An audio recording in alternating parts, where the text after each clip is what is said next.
Hello, dear students. I, Akash Mehta at Akash Bajus, welcome you all in today's session. तो हमारी physics की रणनीति में आज के इस सेशन में हम देखेंगे a chapter on your demand from the class 12 that is current electricity. तो आज के इस सेशन में हम करंट इलेक्ट्रिसिटी टॉपिक के बहुत ही प्यारे प्यारे क्वेश्चंस की एक कलेक्शन आपके लिए लेके आए हैं और ये क्वेश्चंस आज हम डिस्कस करेंगे. आप भी साथ साथ में इन क्वेश्चंस को मेरे साथ सॉल्व कीजिएगा and then we will be seeing कि क्या एक्चुअल आंसर है और आप भी शायद बहुत आज कुछ सीख के जाने वाले हैं इन सॉल्यूशंस के through. So let us begin our session for today.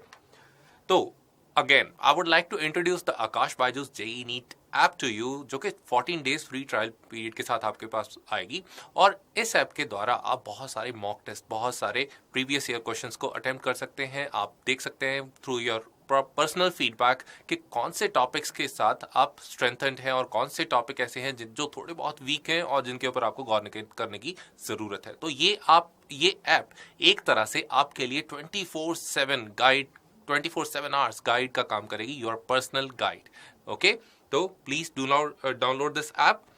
And जो बच्चे हमारे साथ नए जुड़ रहे हैं, I would like to introduce the ANTHE exam to you. This is the exam by which you can achieve up to 100% scholarship in Aakash Byju's year long classroom programs. इसके अलावा there are many cash rewards. All India rank जानने का एक सुनहरा मौका है आपके पास and you can have an all paid visit to NASA if you happen to be among the toppers of this exam. Okay, and registration बिल्कुल free है इस एग्जाम की. ऑनलाइन ऑफलाइन आप दोनों मोड में इस एग्जाम को दे सकते हैं in the slots of your own choice. So again इस वीडियो के डिस्क्रिप्शन में एक लिंक अवेलेबल है जहां पे जाके आप इस चैनल पे, यूट्यूब चैनल पे हमारे जो भी अपलोड हो रहा है कंटेंट, उसके बारे में आप अपनी राय, अपनी फीडबैक रजिस्टर कर सकते हैं. That link would be available in the description of this video. और अगर आपने अभी तक इस चैनल को सब्सक्राइब नहीं किया है then please do subscribe the channel, ताकि आने वाले कंटेंट के जो बहुत ही प्यारा प्यारा कंटेंट इस चैनल पे अपलोड हो रहा है उसके नोटिफिकेशंस आपको एकदम टाइम पे मिलते रहे. और मैक्सिमम लाइक कीजिए और अपने दोस्तों के साथ मैक्सिमम शेयर कीजिए, ताकि बिकॉज कहा जाता है ना कि शेयर करने पे ही नॉलेज बढ़ती है. सो share it maximum with your friends. तो चलिए आज के कंटेंट की, आज के करंट इलेक्ट्रिसिटी सेशन की आज हम शुरुआत करते हैं with our first question on your screen. तो यहाँ पे करना ऐसे है कि क्वेश्चन आपको डिस्प्ले होगा, आपको क्वेश्चन को साथ साथ में सॉल्व करना, मैं भी सॉल्व करूंगा, आप भी सॉल्व कीजिएगा and then we will be seeing के एक्चुअल आंसर क्वेश्चन का क्या निकल के आएगा. ठीक है, तो पहला क्वेश्चन आइए देखते हैं.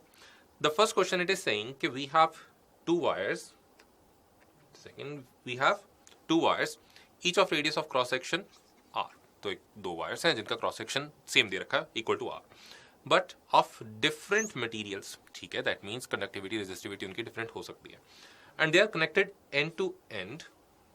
Now if the density of the charge carriers in two wires is 1:4. ठीक है, the drift velocity of the electrons in the two wires will be in the ratio of what. तो देखिए, अब एक तरह से हमें ड्रिफ्ट वेलोसिटी का फॉर्मूला पहले तो यूज करने के लिए बोला जा रहा है कुछ. दूसरा हमें यह पूछा जा रहा है कि ड्रिफ्ट वेलोसिटी की रेशियो बताइए इन द केस अगर दो वायर्स हैं जिनको सीरीज में कनेक्ट कर दिया गया, जिनके रेडियस इक्वल है लेकिन जिनके मटेरियल ऐसे हैं कि फ्री चार्ज कैरियर्स की जो डेंसिटी है उनकी 1:4 है. नाउ वी नो कि अगर सीरीज में दो वायर्स को कनेक्ट कर दिया जाए तो उनके थ्रू जो करंट पास होगा that would be very same. तो अगर दो वायर्स हैं, suppose this is wire 1 and ahead of this we have this wire 2. तो जो करंट वायर 1 से पास हो रहा होगा सेम ही करंट वायर 2 से भी पास होगा. That is a quality, that is the property of a series combination.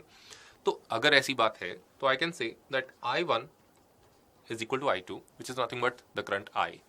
और I1 क्या है in the terms of drift velocity and all that formula कि current I it is equal to NeVDA, where N is the free charge carrier density, E is the charge on an electron, magnitude of that charge, Vd is the drift velocity and A is the area of cross section of a wire.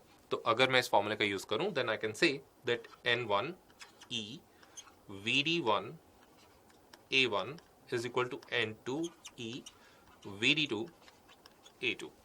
अब हमें यहाँ पे ये given है कि दोनों wires जो हैं उनके रेडियस सेम है, दैट मीन्स उनके क्रॉस सेक्शन का एरिया भी सेम होगा, A1 A2 सेम होंगे. तो अगर A1 A2 सेम है then we can cancel out A1 and A2 on the both sides. ठीक है, और इलेक्ट्रॉन का चार्ज मैग्नीट्यूड अब जो मर्जी वायर हो वो तो सेम ही होगा. सो इन अ वे N1 Vd1 is equal to N2 VD2। तो ये जो प्रोडक्ट है इस क्वेश्चन के हिसाब से, जो प्रोडक्ट है फ्री चार्ज कैरियर डेंसिटी और ड्रिफ्ट वेलोसिटी का, that is going to remain constant.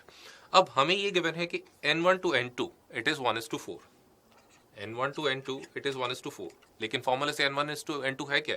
This is nothing but VD2 upon VD1. So this should be equal to 1/4, right? VD2 upon VD1 is 1/4. That is the drift velocity in the second wire to the drift velocity in the first wire. This is 1:4. लेकिन पूछा हमें क्या है? Drift velocity of first to second. So that would be VD1 upon VD2 and it is going to be equal to 4:1. तो अब जो given options है 1:2, 2:1, 4:1, 1:4, the correct option to choose for this question is going to be option C, that is 4:1. So 4:1 is going to be the correct answer here. तो I hope सभी ने hopefully 4:1 answer mark कर लिया होगा अभी तक, और अगर आपने कुछ और आंसर अपने तरफ से कैलकुलेट कर लिया होगा तो आई होप जो कैलकुलेशन मैंने करी उससे आपको क्लियर हो गया होगा कि 4:1 आंसर कैसे आया इस क्वेश्चन में।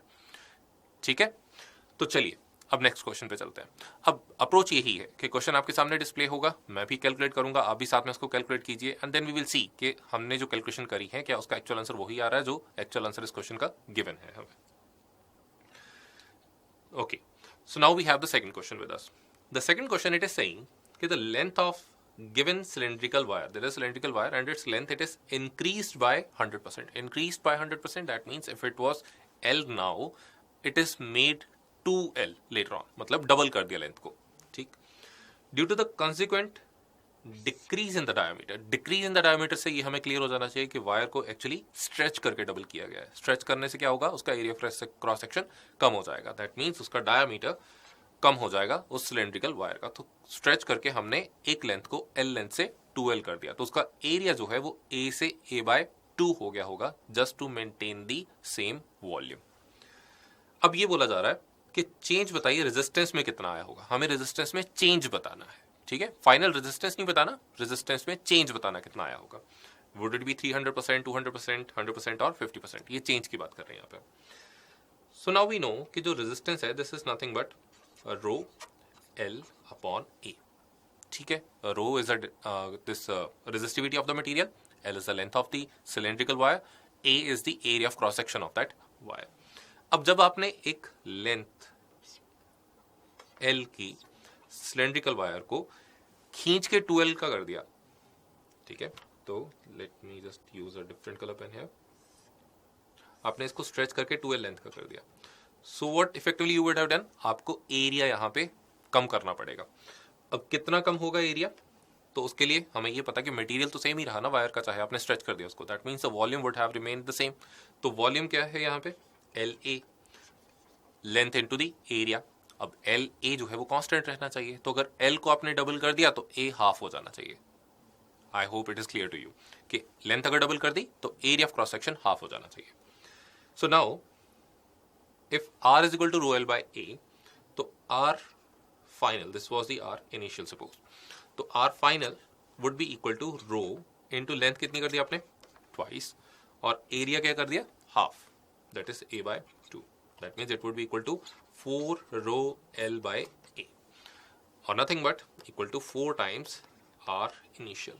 मतलब जो रेजिस्टेंस होगा वो इनिशियल रेजिस्टेंस के final resistance would have become 4 times the initial resistance. तो कितना बढ़ गया होगा, it would have increased by 300%, क्योंकि इनिशियल का 400% हो गया है, इनिशियल का 400% हो गया, बट बढ़ा कितना है, 100% से और कितना बढ़ गया, 300%।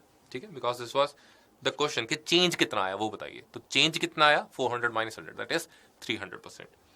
या फिर ऐसा समझ लो इसको कि 3RI would be the change in the resistance from the initial value, so that would be 300% of the initial value.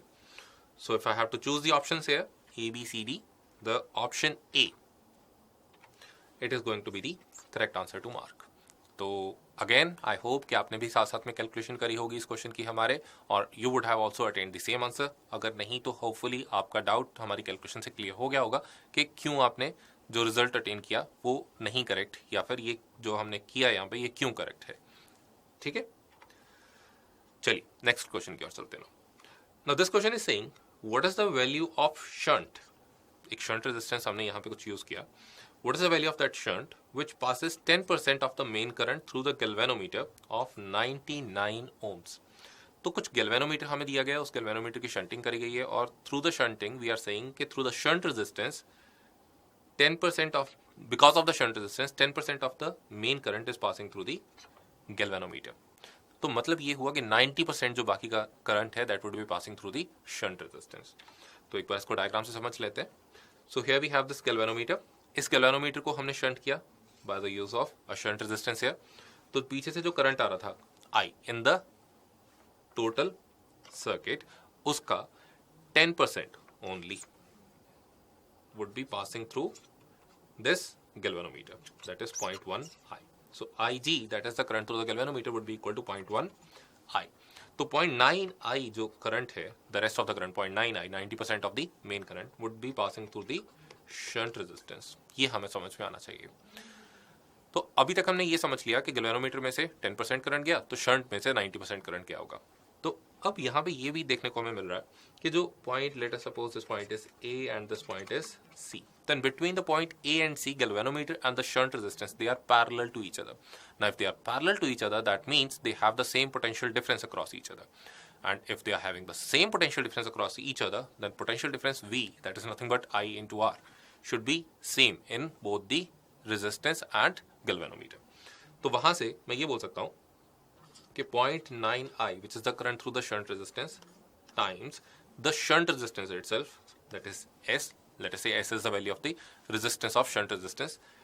It should be equal to the potential difference across the galvanometer, which is nothing but 0.1 I times the resistance of the galvanometer. Let us represent it with the letter G. तो I would get cancelled out on both sides of this equation. तो हमें S की value ही तो निकालनी थी. तो S would become equal to G upon 9.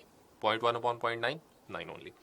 तो G upon N की वैल्यू, G की वैल्यू हमें दे रखी है, गैल्वेनोमीटर का रेजिस्टेंस दिया हुआ है 99 ओम्स. तो this would be equal to 99 upon 9, that is 11 ohms. तो इसका मतलब ये हुआ कि गैल्वेनोमीटर से 10% करंट पास हो सिर्फ मेन करंट का, उसके लिए हमें गैल्वेनोमीटर की जो शंटिंग करनी पड़ेगी that would be done by a 11 ohm resistance for the galvanometer of the resistance of 99 ohms. तो आई होप आपको क्लियर हुआ होगा कि 11 ओम्स हमने कैसे कैलकुलेट करके आंसर को अप्रोच किया. अब देख लेते हैं इस क्वेश्चन का एक्चुअल आंसर क्या है. तो answer C is the option C, that is 11 ohm is the correct option to mark for this question here. तो I hope you would also have attend the same option as your answer. Otherwise आपका doubt clear हो गया होगा कि कैसे हमने इसको calculate किया या कौन कौन से हमने कंसेप्ट यूज़ किए. तो हमने बोला क्या था कि पहले हमने गैल्वेनोमीटर से शंटिंग करी, ठीक है. उस शंटिंग की वजह से करंट डिवाइड हुआ 0.1, 0.9, okay. Then we went for कि भाई पैरेलल में कनेक्शन है गैल्वेनोमीटर और शंट रेजिस्टेंस का, so the potential difference across both should be same. और अगर पोटेंशियल डिफरेंस सेम है तो हमने पोटेंशियल डिफरेंस को IR के फॉर्मूले से, that is the ohm's law, उस फॉर्मूले से हमने शंट के क्रॉस पोटेंशियल डिफरेंस और गैल्वेनोमीटर के क्रॉस पोटेंशियल डिफरेंस को इक्वेट कर दिया. And from there we attain the value of the shunt resistance. ठीक है, चलो आगे बढ़ते हैं.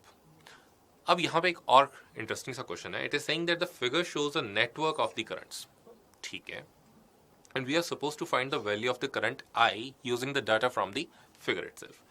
तो इस फिगर में बहुत सारे, मतलब एक नेटवर्क ऑफ रेजिस्टेंस या नेटवर्क ऑफ वायर्स ऐसा कुछ शो कर रखा है, और इसमें बहुत सारे इनपुट करंट्स हैं, एक आउटपुट करंट भी है, और बीच में एक स्क्वायर मैश है जिसमें करंट कुछ मूव कर रहा है अलॉन्ग दी वायर्स.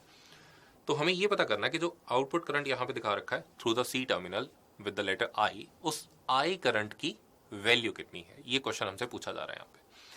तो वन वे वुड बी कि आप हर जंक्शन पे जाइए और हर जंक्शन पे जाके आप इंडिविजुअल करंट्स को कैलकुलेट कीजिए, and through that you would and up having the value of current I. तो इस तरह से पहले कैलकुलेट करके देख लेते हैं क्या आएगा.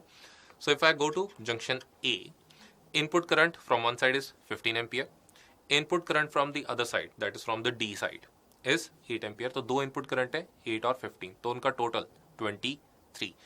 तो आउटपुट करंट सिर्फ एक ही है यहाँ पे, तो इस ब्रांच में यहाँ पे the current would be 23 ampere by just applying the junction law at junction A, current junction law at junction A. अब अगर मैं B जंक्शन की बात करूं, so we have the two inputs of currents at point B, one is 23 ampere and other is 3 ampere, and एक ही output है. तो उस आउटपुट पे कितना करंट फ्लो हो रहा होगा? इट वुड बी 26 एम्पियर, क्योंकि total input current should be equal to total output current at any junction in a circuit. अच्छा, अब यहाँ पे डी पॉइंट पे अगर मैं देखूं तो output current we have one is 8 ampere, input current we have one as 5 ampere and another input current is there at the junction D. तो टोटल आउटपुट जो है यहाँ पे 8 एम्पियर की है, लेकिन इनपुट की है 5 और some unknown x let us say. तो 5 plus x total input should be equal to total output that is 8। तो 5 plus x that is the total input at junction D should be equal to 8 ampere that is the total output at junction D.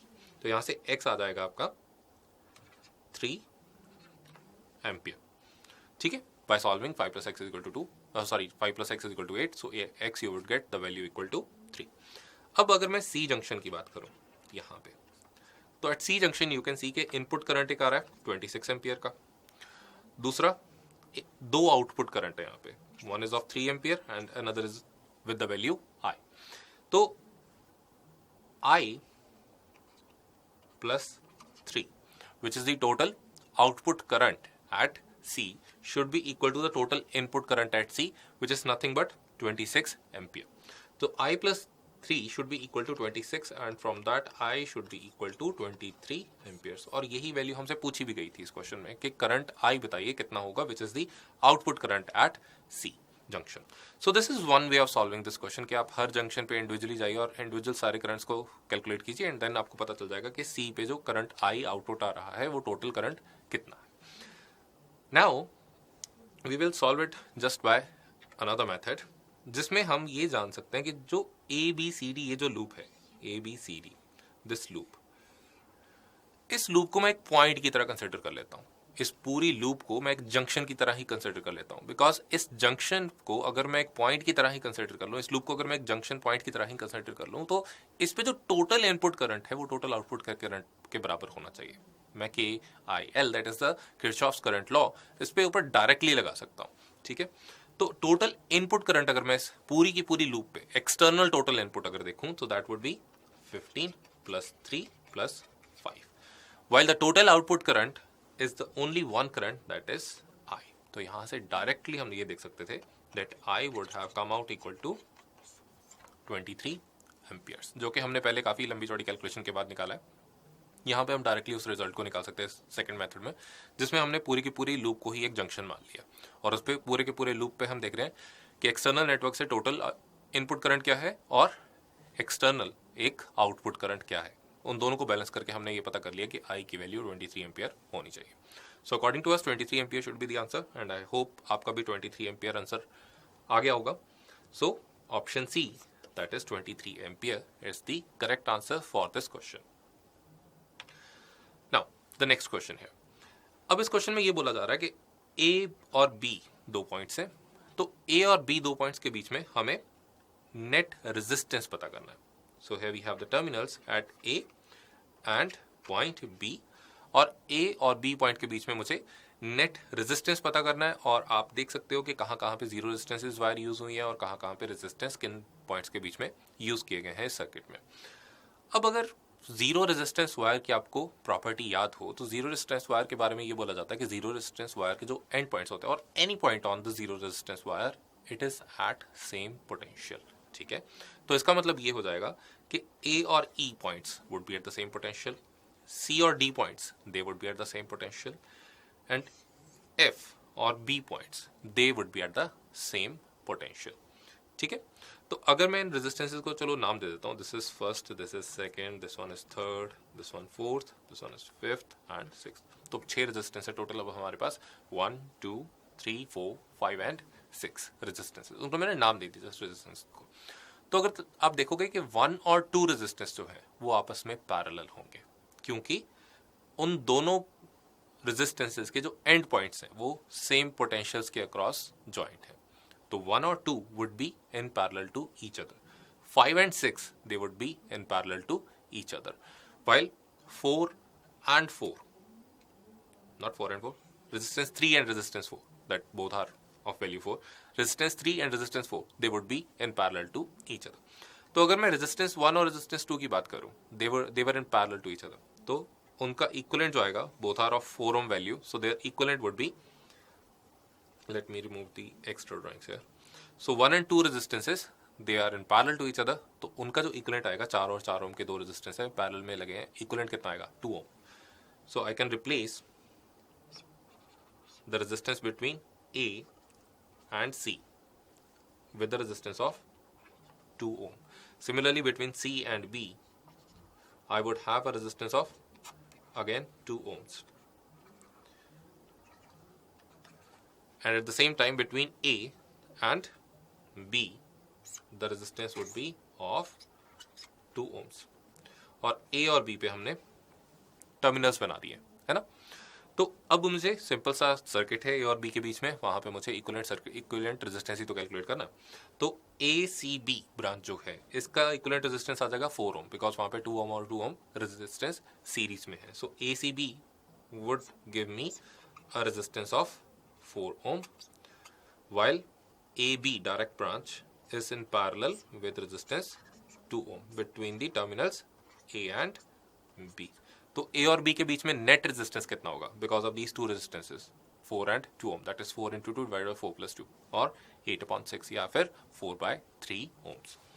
So according to me 4/3 ohms should be the correct answer for this question, and I hope you would have also attained the same result by now कि 4/3 ohm is going to be the correct answer. And let us verify our claim. So yes, option B, 4/3 ohms is the correct answer for this question. तो यहाँ पे इस question में हमने सीखना क्या था कि जो जीरो रेजिस्टेंस वायर होती है उसके कोई भी पॉइंट्स, जैसे यहाँ पे ए और ई पॉइंट के बीच में एक जीरो रेजिस्टेंस वायर थी, सी और डी पॉइंट के बीच में एक जीरो रेजिस्टेंस वायर थी, सिमिलरली एफ और बी पॉइंट के बीच में एक जीरो रेजिस्टेंस वायर थी. तो जीरो रेजिस्टेंस वायर के कोई भी पॉइंट्स हो, जीरो रेजिस्टेंस वायर पे कोई भी पॉइंट्स हो, वो हमेशा सेम पोटेंशियल पे होते हैं, उनको एक ही पॉइंट पे या एक ही पोटेंशियल पे पड़ा हुआ माना जा सकता है. ठीक है, so that was the scenario here. तो चलिए नेक्स्ट क्वेश्चन पे चलते हैं अब. Now in this question, for the network shown here, we are being asked to find the value of current I.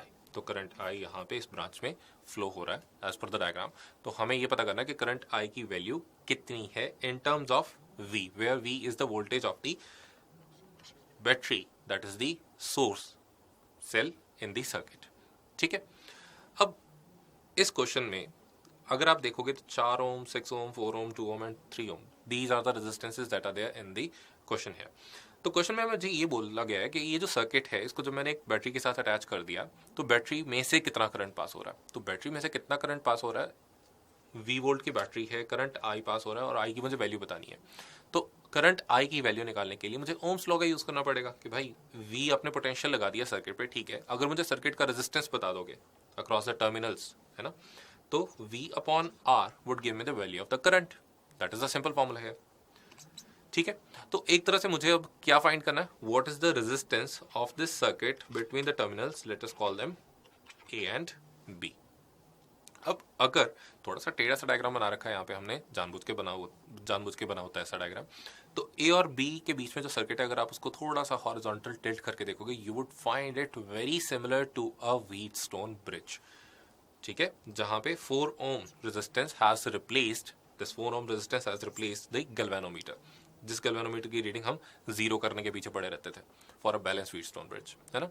और हमने ये भी देखा था कि बैलेंस व्हीटस्टोन ब्रिज की क्या कंडीशन होती है, R1, this R2, this R3 and R4 should be related R1 upon R2 equal to R3 upon R4. If this is the condition, then we call the Wheatstone bridge the balanced Wheatstone bridge. और balanced Wheatstone bridge के बारे में हम ये बोलते हैं कि जो बीच में ये जो 4 ohm का resistance होगा, if the Wheatstone bridge is in balanced condition, then this 4 ohm resistance would not be having any current flowing through it. और अगर ऐसी बात है कि करंट फ्लो ही नहीं कर रहा है 4 ohm के रेजिस्टेंस के बीच में, that means there won't be any potential difference across that resistance, या फिर उस रेजिस्टेंस को सर्किट में रखने का कोई फायदा है ही नहीं, उसका कोई यूज ही नहीं है, क्योंकि उसमें से तो कोई करंट फ्लो ही नहीं कर रहा, है ना. अब यहाँ पे ये कंडीशन सेटिस्फाई हो रही है या नहीं हो रही, that we will C. R1 की वैल्यू 4/6, R3 की वैल्यू 2/, R4 की value 3. Yes, it is being followed very exactly, क्योंकि 4/6 की वैल्यू 2/3 ही तो होती है. ठीक है, तो इसका मतलब यहाँ पे जो R4 रादर R5, ये 4 ओम का रेजिस्टेंस जो है, इसका कोई यूज़ है नहीं, तो इसको सर्किट से बाहर निकाल के फेंक देते हैं। और जो बचेगा सर्किट, उसका रेजिस्टेंस हमें कैलकुलेट करना है between the terminals A and B. So बचा हुआ रेजिस्टेंस क्या, बचा हुआ सर्किट क्या होगा? Simple, R1, R3, R2 and R4 between the terminals A and B। अब सीधा सीधा R1, R3 सीरीज में है, R2, R4 सीरीज में है, और इनके सीरीज के कॉम्बिनेशन आपस में पैरेलल में है, तो A और B के बीच में अब रेजिस्टेंस निकालने के लिए तो ज़्यादा कुछ बचा ही नहीं। तो R1, R3 का series combination would be having the resistance of 4 + 2 that is 6 ohms। R2 और R4 उसका सीरीज का कॉम्बिनेशन दैट इज 6 और 3 का सीरीज का combination would be having its equivalent 9 ohm, और 6 और 9 आपस में पैरेलल में है। दैट मीन्स इनका जो पैरेलल इक्विवेलेंट होगा that would B 9 × 6 divided bye 9 + 6, है ना, 54/15। 54/15 को अगर आप और रिड्यूस करोगे then it would go back down to 18/5। So 18/5 is the total resistance between the terminals A and B for this circuit. और अगर ये टोटल रेजिस्टेंस है between the terminals A and B, then जो हमें बोला गया था कि भाई करंट बताइए, और हमने ये बोला था कि आप एक बार रेजिस्टेंस बता दो ए और बी टर्मिनल्स के बीच में, हम करंट बता देंगे। तो रेजिस्टेंस हमने कैलकुलेट कर लिया, दैट इज 18/5। तो current would be equal to V/18/5, that is 5V/18। अब ये 5V/18 करंट की जो वैल्यू हम लेके आए हैं, आई होप आप भी इस वैल्यू तक पहुंच चुके होगे अभी तक। ये वैल्यू कौन सी ऑप्शन के साथ मैच कर रही है? It is matching with option B, and option B is also a correct answer. ठीक है, तो आई होप आपको समझ में आ गया होगा कि व्हीटस्टोन ब्रिज को हमें कैसे चेक करना कि बैलेंस्ड है या नहीं है, और वंस यू हैव चेक के भाई बैलेंस्ड है, तो बैलेंस व्हीटस्टोन ब्रिज के साथ हम कैसे डील करते हैं, हम कैसे बीच वाला जो रेजिस्टेंस है गैल्वेनोमीटर या फिर रेजिस्टेंस, उसको हम निगलेक्ट कर सकते हैं for the purpose of calculation of resistance of the Wheatstone bridge across its terminals, right. तो चलो अब अगले क्वेश्चन की ओर मूव करते हैं हम। Now this question is saying कि भाई length of filament of a heater है, उसकी फिलामेंट जो है उसकी length it is reduced by 10%। ठीक है, the power of heater will be reduced by 10%। ऐसा नहीं कि उसको कंप्रेस कर दिया, उसके 10% पार्ट को काट के फेंक दिया गया। So just 90% of that heater filament is available to us now. ठीक है, तो एक तरह से ये बोला गया कि लेंथ को, एरिया को तो सेम ही रखा, वायर को ऐसा नहीं कि स्ट्रेच किया गया, कंप्रेस किया गया, ऐसा कुछ नहीं करा। लेंथ के कुछ पार्ट को रिमूव करके फेंका गया, दैट मीन्स 10% पार्ट उसका रिमूव कर दिया गया। What is the left out part of that length of the heater coil? It is 0.9 L। तो एरिया तो सेम ही रहा, लेकिन लेंथ जो है it has changed down to 0.9 L। अब ये बोला जा रहा है कि सर इस तरह के जो नया एक रेजिस्टेंस, अब जो नया एक हीटर है विद द लेंथ 0.9 L, उसमें पावर कितनी होगी हीटर की? अब हीटर जो है वो आप एक स्टैंडर्ड वोल्टेज के अक्रॉस, स्टैंडर्ड वोल्टेज सोर्स के अक्रॉस यूज़ करोगे। जैसे हम घर में हमारे 220 वोल्ट AC सप्लाई आती है, वैसे अगर मैं किसी हीटर को यहाँ पे लगाऊंगा तो किसी स्टैंडर्ड वोल्टेज सोर्स के अक्रॉस ही लगाऊंगा। दैट मीन्स इसका मुझे V, that is the voltage, पता होगा। अब अगर वोल्टेज स्टैंडर्डाइज है, वोल्टेज फिक्स है, तो फिर पावर निकालने के लिए हम कौन सा फॉर्मूला यूज़ करेंगे? P = V²/R, right. अब V this is held constant, तो इसका मतलब सिर्फ R की वेरिएशन की वजह से ही तो P में वेरिएशन आएगी, राइट। तो P is inversely proportional to R, और आई कैन से कि P2/P1 is going to be equal to R1/R2। Inversely related है ना पावर और resistance in case of a fix voltage source. तो P2 it is going to be equal to R1/R2। R1/R2 को मैं और कैसे लिख सकता हूँ? L1/L2। Y L1/L2? क्योंकि मुझे पता है कि जो एरिया है वो तो कांस्टेंट ही रखा गया, रेजिस्टिविटी सेम रही होगी, तो लेंथ का ही तो रेशो आएगा, and we know that resistance is ρL/A। तो R1/R2 को मैं सीधा सीधा L1/L2 लिख सकता हूँ। सो L1/L2 इंटू P1, ठीक है। अब L1 that was nothing but L, but L2 let me write it on the next slide. So P2 was equal to L1/L2 into P1. Now I know that L1 was L, और L2 को reduce करके मैंने कितना कर दिया था? 0.9 L into P1. So P2 should be equal to P1 into 1 upon 0.9 or equal to P1 into around that. If I divide 1 by 0.9, it would be around 1 or 1 some percentage, है ना? मतलब if I simply write it without using percentage, it will be 1.11 times P1. तो कितना हो गया power? It has increased, क्योंकि जो P1 के साथ फैक्टर है वो 1 से बड़ा है, P1 के साथ जो फैक्टर मल्टीप्लाइड है वो 1 से बड़ा है, और कितना बड़ा है? It is more than P1 by 11%. So the power of the heater would increase by amount of 11%. ठीक है?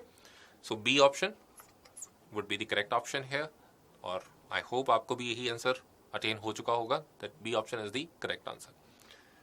ठीक है? तो चलिए नेक्स्ट क्वेश्चन पे चलते हैं अब. Now this question here, it is saying कि भाई दो सेल्स थे EMF E1 के और EMF E2 के. ठीक है, दो सेल्स हमने यूज किए EMF E1 और EMF E2 के, and they are connected as shown. वो डायग्राम में दिखा दिए. E1 का मैग्नीट्यूड E2 से बड़ा दिखाया गया है. तो डायग्राम में अगर आप देखोगे तो E1 एंड E2 उनकी पोलैरिटी को रिवर्स करके हमने सीरीज में कंबाइन किया है. तो जो कंबाइन A और C पॉइंट के अक्रॉस जो EMF होगी because of E1 and E2, that would B E1 minus E2, क्योंकि ऑपोजिट पोलैरिटी वाले पॉइंट्स को हमने कनेक्ट किया आपस में. ठीक है, opposite polarity, opposite polar direction में, ऑपोजिट ओरिएंटेशन में कनेक्ट किया. पोलैरिटी तो सेम वाले पॉइंट को ही कनेक्ट किया यहाँ पे, नेगेटिव नेगेटिव आपस में कनेक्ट किया दोनों सेल्स के, लेकिन डायरेक्शन ऑपोजिट है in the series connection for the two batteries. Now the two cells, they are connected as shown. Now when the potentiometer is connected across the terminals A and B, सिर्फ A और B के across जब हम connect करते हैं potentiometer को, the balancing length is 300 centimetre.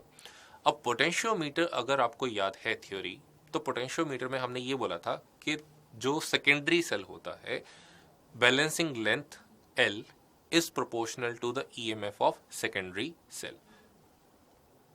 The balancing length L, it is proportional to the EMF E of the secondary cell. या फिर इसको ऑपोजिट दूसरे तरीके से भी लिख सकते थे कि EMF E is proportional to the balancing length on that potentiometer. ठीक है, अब हम इस कंसेप्ट का यहाँ पे यूज करने वाले हैं. So I can write E as K times L. ठीक है, अब यहाँ पे ये बोला गया कि जब A और B टर्मिनल के अक्रॉस आपने अटैच किया पोटेंशियोमीटर को, the balancing length is 300 centimetre. That means E1, which is the only EMF between A and B, would be equal to K times 300. Now on connecting the same potentiometer between the terminals A and C के बीच में जब हमने potentiometer को connect किया, then the EMF was E1 minus E2. तो वहां पे E1 minus E2 would be equal to E1 here. E1 minus E2 would be equal to the same constant factor K times the new balancing length, and the new balancing length was 100 centimetre. ठीक है, तो ये दो equations अब हमारे पास attain होगी from the data of this question.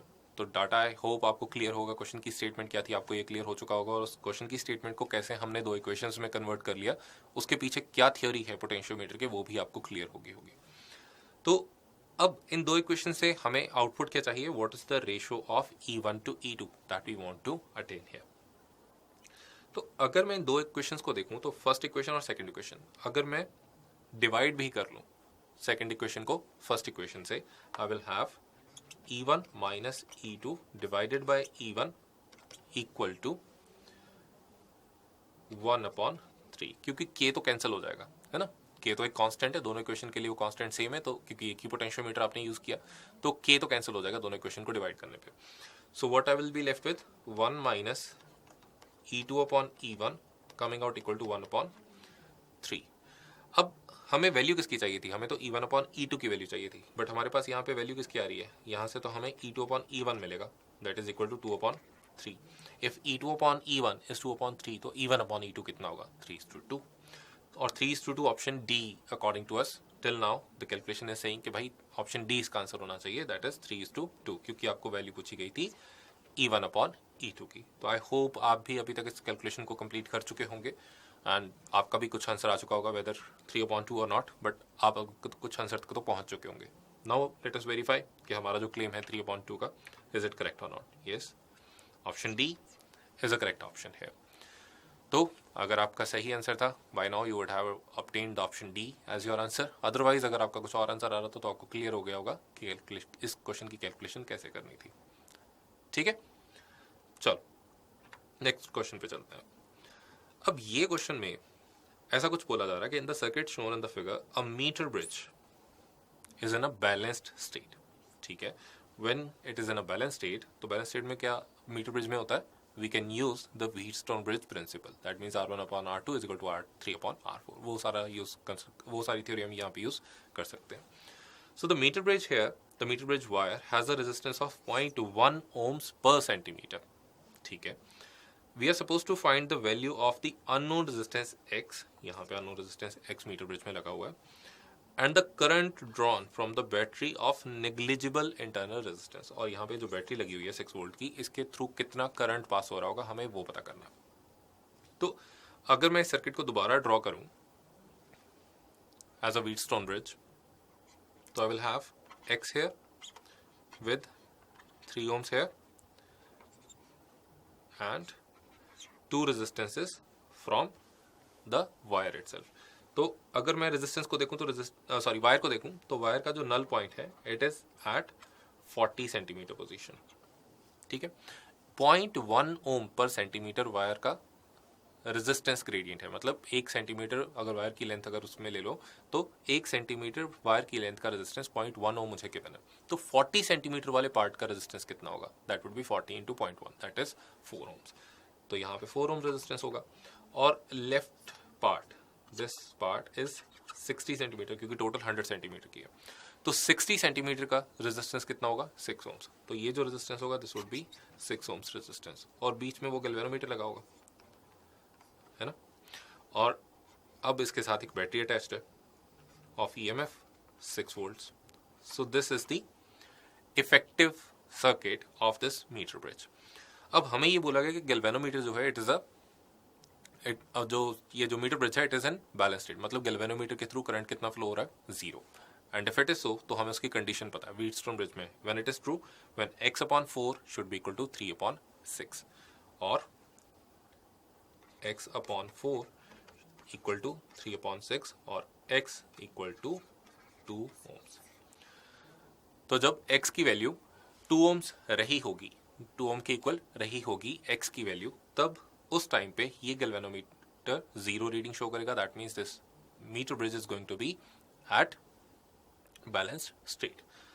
अब अगर X की वैल्यू 2 ओम्स है तो जो व्हीटस्टोन ब्रिज है उसमें गैल्वेनोमीटर का कोई रोल नहीं है ना, क्योंकि उसमें तो करंट को पास हो नहीं रहा।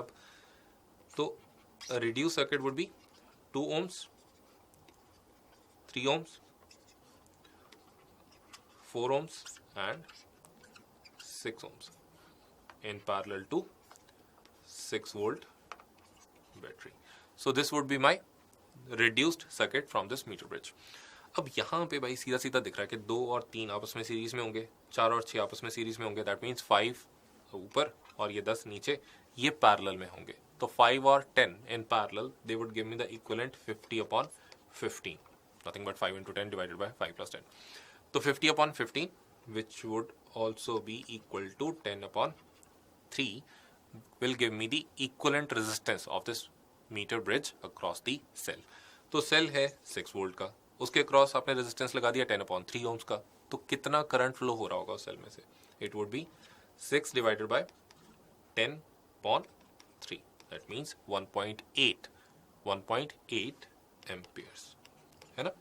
और जो क्वेश्चन था उसमें शायद यही तो पूछा था हमसे कि अननोन रेजिस्टेंस बताइए X कितना होगा और दूसरा करंट बताइए कितना ड्रॉ हो रहा होगा सेल में से। So we came up with the answer 2 ohms for the unknown value of X and 1.8 ampere for the value of current through the battery. तो कौन सी ऑप्शन हमारे अकॉर्डिंग होनी चाहिए, it would be option D, that 2 ohm and 1.8 ampere should be the correct answer for this question. तो I hope आपका भी answer अभी तक आ चुका होगा इस क्वेश्चन के लिए। तो आगे देख लेते हैं what is the actual answer. Yup, Option D, that is 2 ohms and 1.8 ampere is the actual correct answer to this question. So आपको समझ में आ गया होगा अभी तक कि 2 ohms कैसे अप्रोच किया हमने, 1.8 एम्पियर कैसे आंसर लेके आए हम. तो क्लियर हो गया होगा ये क्वेश्चन के पीछे का थ्योरी क्या है और सॉल्व कैसे करना है इस क्वेश्चन को. तो चलिए नेक्स्ट क्वेश्चन पे चलते हैं. नाउ दिस क्वेश्चन हियर, बहुत सारा एक नेटवर्क सा बना रखा है, रेजिस्टेंसेस बहुत सारे लग रखे हैं ऑफ वैल्यू आर और 2r. Some are of the value of R and some resistances are of the resistance 2r. तो यहाँ पे हमें इक्विवेलेंट रेजिस्टेंस फाइंड करना between the points m and n in the circuit show. अब इस circuit को अगर आप देखोगे तो बहुत कॉम्प्लेक्स सा लगेगा, लेकिन हम रिड्यूस कर सकते हैं with the sequence of series parallel combinations. तो वो कैसा सीरीज पैरेलल कॉम्बिनेशन बनेगा, that I show you just now. तो अगर मैं डायग्राम थोड़ा ध्यान से देखूं तो एम आर और R Q, these two resistances they are in series. MR और RQ, ये जो दो रेजिस्टेंस है ये सीरीज में है. That means I can write them equal to 2R, a single resistance of 2R. और ये जो 2R का रेजिस्टेंस है बिटवीन MR एंड RQ, ये जो इक्विवेलेंट 2R का रेजिस्टेंस आया, वो 2R का रेजिस्टेंस ये M और Q के बीच में जो अलग 2R रेजिस्टेंस है उसके साथ पैरेलल में है. मतलब ये 2R और इक्विवेलेंट 2R ये पैरेलल में है. तो इन दोनों का पैरेलल कॉम्बिनेशन जो होगा that would give me a value of R, 1/2R plus 1/2R, that is 1/R, और उसका इनवर्स R. तो I can redraw the circuit as कि भाई R resistance would be there between the points M and Q because of the equivalent of these three resistances. So R would be that equivalent resistance है. अब again अगर इस R resistance को देखोगे और ये वाले R रेजिस्टेंस को देखोगे तो they are in series and again parallel with this 2R resistance. तो वो सेम सीक्वेंस जो हमने अभी तक पिछले स्टेप में किया था वही सेम सीक्वेंस अब आगे रिपीट होता चला जाएगा. So I would have the new diagram with another R equivalent reducing these three resistances to this single R. और फिर से वही स्टेप रिपीट करेंगे. Again this combination of three resistances by the very same approach would reduce down to another resistance of value R. ठीक है. अब ये resistance R, ये वाला resistance R, they are in series, that means 2R. और ये जो 2R इनका इक्विवेलेंट है, this 2R is in parallel with this small resistance R, single resistance R. तो ये 2R और R पैरेलल में इनका इक्विवेलेंट कितना होगा, 2R into R divided by 2R plus R, that is 2R by 3. So I will have a final resistance between the terminals M and N as 2R by 3. तो I hope आपको समझ में आया होगा कैसे हमने पूरे इस नेटवर्क को रिड्यूस डाउन करते चले गए up till the point 2R by 3, और कैसे हमने सीरीज पैरेलल कॉम्बिनेशन बना के इक्विवेलेंट रेजिस्टेंस निकाल के फाइनल वैल्यू कैलकुलेट करी है 2R by 3. और आई होप आपका भी सेम आंसर आ चुका होगा that the total resistance of this network of the resistances between terminals M and N, it is going to be 2R by 3. That means option A is the correct option to choose for this question. ठीक है, चलिए आगे चलते हैं. अब इस question में तीन रेजिस्टेंस दिए गए हैं जो कि शायद आपको देखने पे लग रहा होगा सीरीज में, बट पता नहीं सीरीज में है कि नहीं, देख लेते हैं. पूछा जा रहा है कि करंट I बताइए कितना होगा इन द सर्किट शोन. अब I करंट पहले तो सर्किट में देख लीजिए शो कहाँ पे किया गया. I current is shown in this part of the circuit. तो ये ऊपर वाली जो एक जीरो रेजिस्टेंस वायर है उसमें से करंट I फ्लो हो रहा है, और हमें ये बताना है कि जीरो रेजिस्टेंस वायर में से करंट I कितना फ्लो हो रहा है. तो सबसे पहली बात ये कि जीरो रेजिस्टेंस वायर का मतलब ये होता है कि उसके टर्मिनल सेम पोटेंशियल पे होंगे. उसका मतलब ये नहीं होता कि उसमें करंट फ्लो नहीं कर रहा होगा. ऑल्दो उसके टर्मिनल सेम पोटेंशियल पे होंगे, करंट फ्लो कर सकता है जीरो रेजिस्टेंस वायर में से. It is not like a resistance. Resistance के अगर टर्मिनल्स जीरो पोटेंशियल पे हों, जीरो पोटेंशियल डिफरेंस पे हों रेजिस्टेंस के टर्मिनल्स, तो उसमें से जीरो करंट फ्लो करेगा, दैट इज ट्रू. लेकिन इन case of a zero resistance wire अगर टर्मिनल्स का पोटेंशियल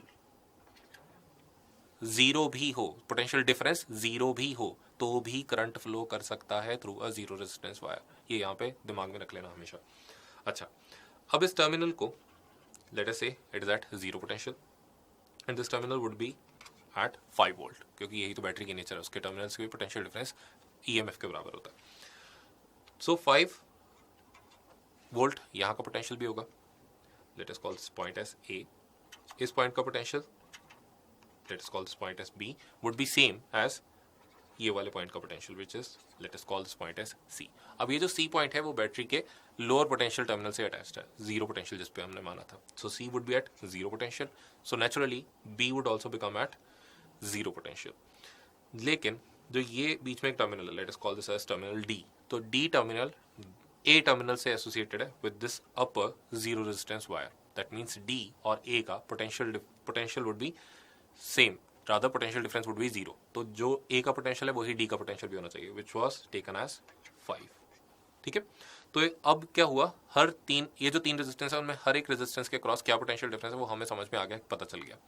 लेकिन हमसे पूछा क्या गया था, पूछा तो ये गया था कि ये जो अपर वायर है इसमें से कितना करंट फ्लो हो रहा है, क्वेश्चन तो ये है। तो अब अगर मैं डी जंक्शन की बात करूं तो डी जंक्शन में अगर आप 5 ओम रेजिस्टेंस जो डी जंक्शन पे अटैच्ड है 5 ओम रेजिस्टेंस, उसको अगर आप स्टडी करोगे तो 5 ओम रेजिस्टेंस के अक्रॉस एक पोटेंशियल डिफरेंस आपको दिख रहा होगा of 5 volt, which is the potential of D minus potential of B. तो 5 ओम रेजिस्टेंस में करंट फ्लो होगा फ्रॉम डी टूवर्ड्स बी, क्योंकि डी हायर पोटेंशियल पे है, बी लोअर पोटेंशियल पे, तो डी टूवर्ड्स बी एक करंट फ्लो होगा जिसकी वैल्यू कितनी होगी, the potential difference 5 volt divided by the resistance 5 ओम, मतलब 1 एम्पियर। तो 1 एम्पियर करंट फ्लो होगा from D towards B through the 5 ohm resistance, while for 2 ohm resistance D से सी की तरफ करंट फ्लो होगा। क्यों? क्योंकि डी हायर पोटेंशियल पे है, सी लोअर पोटेंशियल पे है, और वो करंट कितना होगा, that would be the potential difference between D and C, which is 5 divided by the current, so not divided by the current, sorry, divided by the resistance, that is 2 ohms. तो 5 by 2 ampere current flow होगा through the 2 ohm resistance from D towards C। तो अब अगर मैं D junction की बात करूं तो D जंक्शन पे इनपुट करंट है I और आउटपुट करंट दो हैं, कितने हैं, 1 एम्पियर और 5 by 2 एम्पियर। तो टोटल आउटपुट करंट कितना है D जंक्शन पे, it is 1 plus 5/2 that is 7/2 amperes. तो टोटल आउटपुट करंट 7/2 एम्पियर है डी जंक्शन पे। टोटल इनपुट करंट कितना है, I, तो टोटल इनपुट टोटल आउटपुट बराबर होनी चाहिए according to Kirchhoff's current law. तो यहाँ पे input current which is I should be equal to 7/2 ampere.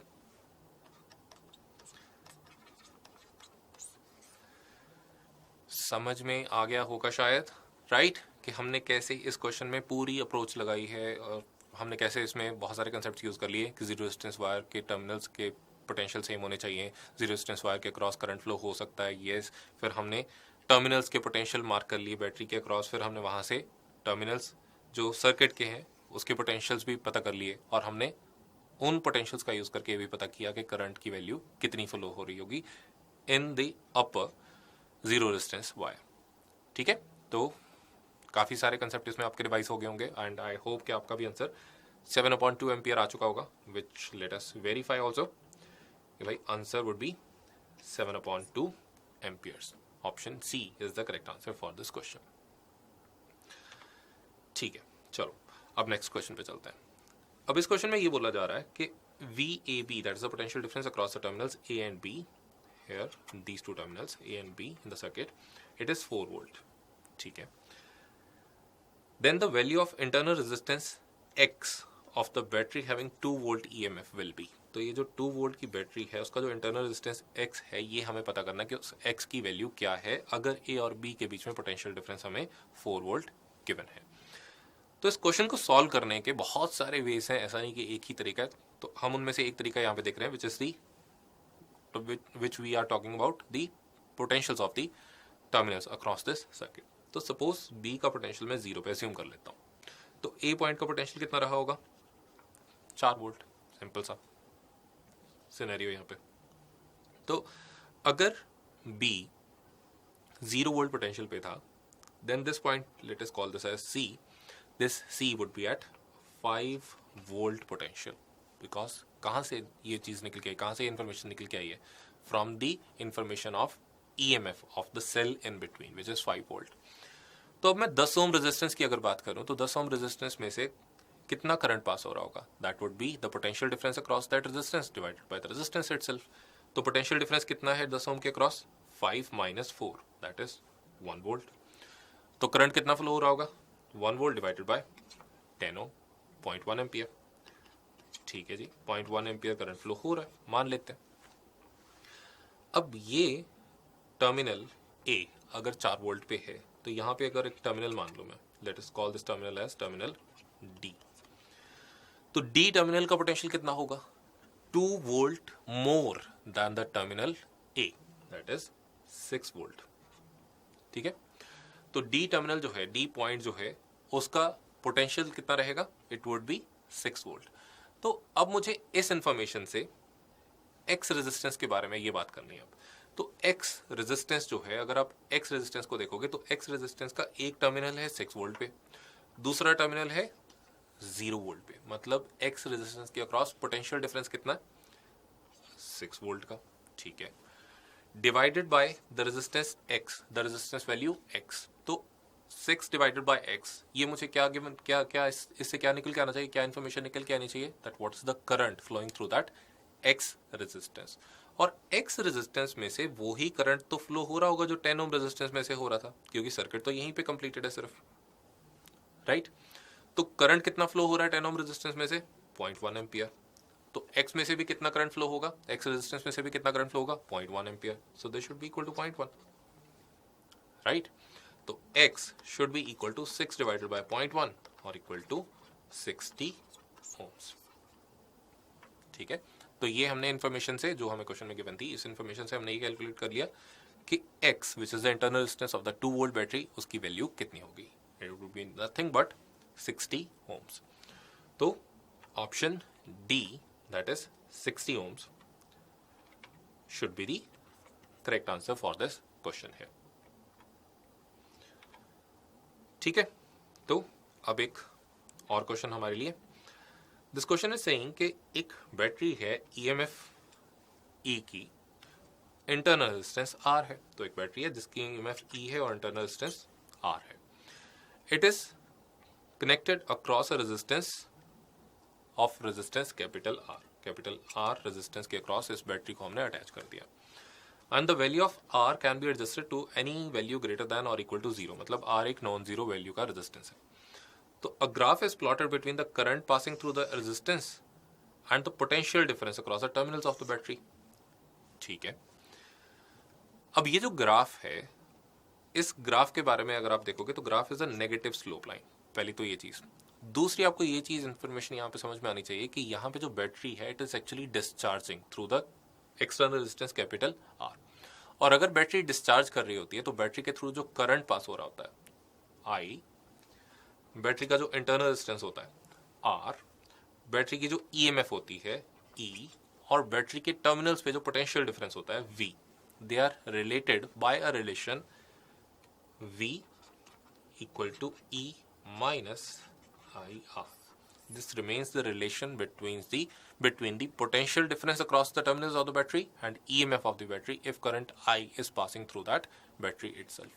ठीक है, तो यहाँ पे ये इक्वेशन जो है, इस लाइन की इक्वेशन जो है, ये इस लाइन की इक्वेशन यही लिखी हुई है हमने यहाँ पे इस बॉक्स में, that V is equal to E minus IR with this negative slope। ठीक है, अब क्वेश्चन हमसे ये पूछा जा रहा है, what is the maximum power developed across this external resistance with the value capital R।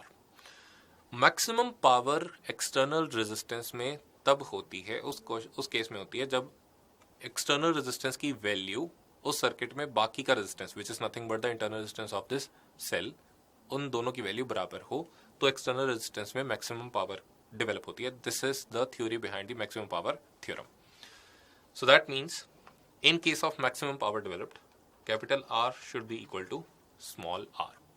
और दूसरी चीज, ये जो डायग्राम है, इस डायग्राम की slope should be nothing but minus r, क्योंकि V वर्सेस I का ग्राफ है, तो V वर्सेस I के ग्राफ में जो माइनस r है यहाँ पे, this should be the slope of that graph। और ग्राफ की आप अगर स्लोप देखोगे, then 10/2, that is -5 is going to be the slope of that graph। और स्मॉल r की value it would be equal to 5 which is the internal resistance of the cell itself.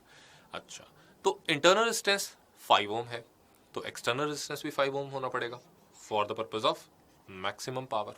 तो यहाँ पे एक इन्फॉर्मेशन तो हमारे पास ये निकल के आ गई कि कैपिटल R की वैल्यू 5 ओम होनी चाहिए। ये इन्फॉर्मेशन मैंने कैसे अभी तक निकाली है, इस लाइन की स्लोप पता, सॉरी इक्वेशन पता, V is equal to E minus I R by the fact that this battery is discharging, और डिस्चार्जिंग बैटरी का क्या इक्वेशन होती है वो हमें पता।